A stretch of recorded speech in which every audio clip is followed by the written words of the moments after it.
Our next speaker is Gabson Baguma, a second-year master's student in civil and environmental engineering with a focus on water and wastewater treatment. Gabson aims to continue his research by moving into a doctoral program. His presentation title is Quest for Clean Water, Battling Toxic Byproducts. Please welcome Gabson to the stage. Thank you so much. Imagine a world where the water we need is plentiful, but this water is contaminated and we cannot drink it. That's a reality to millions, including my homeland, Uganda, where I come from. We receive rainfall all the year, but this water is plenty, but we cannot drink it because it's contaminated. And around 85% of Ugandans lack access to this clean water. So this tells us that water scarcity isn't just a local issue, but a global issue.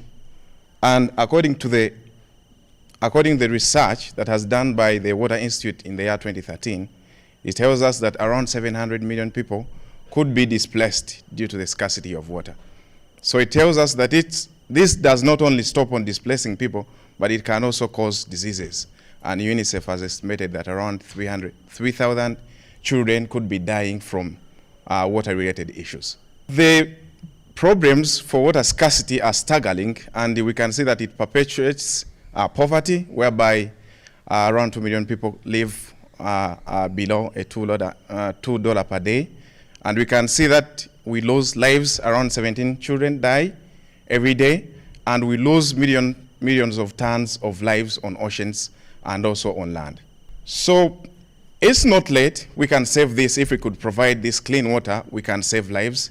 At least we can have food, and then we prevent the diseases that could be arising from this hunger. We can see that this water not only affects our lives, but it also affects these memes that bring humor into our lives. Imagine living a life without a beer. Or why would you even take a risk to live without a beer? So this all tells us that if we could save water, then someone could be having a beer. Or if you don't have someone, you tell them there's no water, they'll be okay. But just tell them there's no coffee. At least everyone will be concerned with this. Transitioning from my country, coming to Las Vegas, heard of this news that Las Vegas went over 240 days without rain. This tells us the level of the problem that this water scarcity could be having. Imagine living without that. And when we look at the water levels of Lake Mead, which is the lifeline of people who are coming from Nevada and the Las Vegas area, we can see that the levels are going down, which tells us how huge all the insecurity of this water we are having in this place. And when we look at the pyramid, Nevada receives the least amount for those states which are getting water from the Colorado state, which tells us that the problem is further exacerbated by this water scarcity. So the one we have, or the little we have, shouldn't be contaminated. So it tells us how we should care for the water which we have so far. So in my research, I looked at these products which we commonly use in our homes, which are soaps, which are detergents that we use in our homes. And I imagine everyone who is seated here, perhaps you have used one of these commodities before you came in here. But a question I'm posing, did you ask yourself where they end up to? Which is, no one takes that time to even to care where these products end up to. But in this case, allow me show you where they end up to.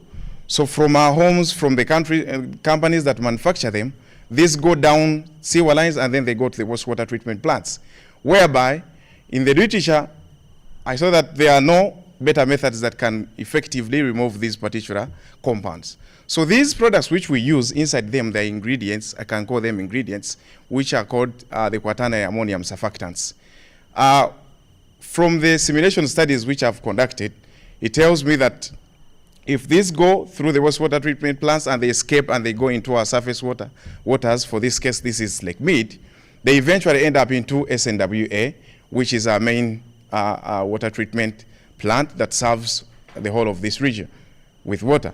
So it go down there, and the water disinfection methods which we are using, there's a possibility that could break down these particular compounds or these ingredients inside our products, and then if they react with other disinfectants like chlorine, there's a possibility that they could be forming a toxic substance that can refer to as disinfection byproducts. In my research, I conducted simulation studies whereby I performed formation potential to understand the potentiality of the formation of these particular toxic substances, the disinfection byproducts. And in the picture here, from the simulation studies I've performed, I was able to identify that there are some number of disinfection byproducts that could be formed. I just pulled out a few of them. So in my next slide, I should pose a question to everyone. Why should someone be bothered with these disinfection byproducts? From the research and the studies which have been done, it shows that these disinfection byproducts, if you inhale them, there's a possibility that you could have lung cancer. If you drink them through water, there's a possibility that you could have thyroid cancer, or you can even have cancers in your tumor. You can even have cancers in your kidneys and in elsewhere in your body.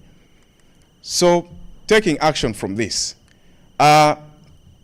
it is not about sitting down and we watch or we continue to use these products, but we should also be caring where these products end up too. So in this case, let's all work together, take action about these products which are being formed. And from this, I intend to extend this study from these simulation studies which are performed to the real world. And with this, if we can save the little water which we have, and we have it not contaminated with these products, then we can be able to have a beer with our friends, we can have coffee with our friends, and then we can also take water without fearing that it's contaminated. I want to thank people who are coming from my lab group, which is Dr. Marti's lab group. And I want to thank my professor, Dr. Erika Marti, who is, again, my advisor. Then I want to thank the graduate college, the GPSA for the funding they have provided, and everyone here. Thank you so much.